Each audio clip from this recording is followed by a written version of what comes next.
ఆంధ్రప్రదేశ్ రాజకీయాలు ప్రస్తుతం జనసేన పార్టీ చుట్టూ, కాపు సామాజిక వర్గం చుట్టూ, కాపు పెద్దలు అని చెప్పుకుంటున్నటువంటి కొంతమంది పెద్దవాళ్ళ చుట్టూ రాజకీయం నడుస్తుంది.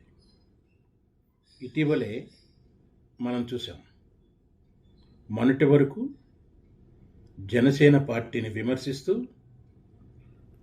జనసేన నాయకుడైనటువంటి పవన్ కళ్యాణ్ గారిని విమర్శిస్తూ చంద్రబాబు నాయుడు గారికి అమ్ముడుపోయాడని, చంద్రబాబు నాయుడికి సీఎం చేయాలనే పట్టుదలతో ఉన్నాడని రకరకాలుగా అవన్నీ మీరు అందరూ వినే ఉంటారు. మళ్ళీ నేను మీకు ప్రత్యేకంగా ఎవరెవరు ఏ విధంగా విమర్శించారో చెప్పవలసిన అవసరం లేదు.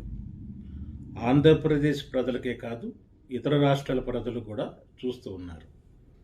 అలాంటి పెద్దలందరూ కూడా అకస్మాత్తుగా మొన్నటి వరకు జనసేన పాట పాడినటువంటి నాయకులు, జనసేన పార్టీ తప్పు చేస్తుంది అని విమర్శిస్తున్న నాయకులు, జనసేన నాయకుడిని అనేక రకాలుగా విమర్శిస్తూ ఈరోజు ముద్రగడ పద్మనాభం గారు కుమారుడు వైసీపీలో జాయిన్ అయ్యారు. నిన్న ఓపెన్ ఇంటర్వ్యూలో ముద్రగడ గారు కూడా వైసీపీ పార్టీకి మద్దతు ఇస్తున్నట్టుగా కూడా ప్రకటించారు. శభాష్. మరి ఈ మాత్రం దానికి ఆ పెళ్ళి ఎందుకన్నట్టు, ఇంతోటి పెళ్ళికి ఆ ఒక్క మొగుడేనా అన్నట్టుంది పాత సామెత. ఏమిటంటే, మరి ఇంతకాలం జనసేన పార్టీని, జనసేన నాయకుడి విధానాలని విమర్శిస్తూ అనుగుణంగా తెలుగుదేశం పార్టీకి అనుగుణంగా ఉన్నాడని అనేక రకాల విమర్శలు చేసినటువంటి హరిరామజోగే గారు, ముద్రగడ పద్మనాభం గారు, కాపు సమాజంలో సామాజిక వర్గంలో ఉన్న కొంతమంది నాయకులు సీట్లు ఇవ్వలేదని, సీట్లు తక్కువ తీసుకున్నారని జెండాలు చింపేసి, గాజు గ్లాసులు పగలగొట్టేసి, చొక్కాలు చింపేసుకొని అల్లరి చేశారు కదా. మీరందరూ నిజంగా జనసేన నాయకుడి అభిమానులేనా అని ప్రజలు ప్రశ్నిస్తున్నారు. ఒక కామన్ మ్యాన్గా మేము పరిశోధించింది, పరిశీలించింది, తెలుసుకున్నది, విన్నది మీ ముందు చెబుతున్నాం. హరిరామజోగయ్య గారు జనసేన పార్టీని, కాపు సామాజిక వర్గానికి అన్యాయం జరిగిపోతుందని ముద్రగడ పద్మనాభం గారు కానీ, హరిరామజోగయ్య గారు లాంటి వారు కానీ పబ్లిక్గా మీటింగ్లో చెప్పడం ఏంటి? పవన్ కళ్యాణ్ గారితో డైరెక్ట్గా మాట్లాడవచ్చు కదా. అది కదా క్షేమం. వాళ్ళు చేసే చర్యల వల్ల ఇతరులకు లాభం జరిగింది, కానీ కాపు సామాజిక వర్గానికి న్యాయం జరిగిందా? కాపు సామాజిక వర్గ సభ్యులే సీఎం అవ్వాలని కోరుకుంటే సరిపోతుందా? ఎలా అవుతారు? పాలకొల్లులో చిరంజీవి గారు ఎందుకు ఓడిపోయారు? పవన్ కళ్యాణ్ గారు 2 చోట్ల ఎందుకు ఓడిపోయారు? భీమవరంలో కాపు సామాజిక వర్గం అత్యధికంగా ఉంది కదా, అక్కడ పవన్ కళ్యాణ్ గారు ఎందుకు ఓడిపోయారు?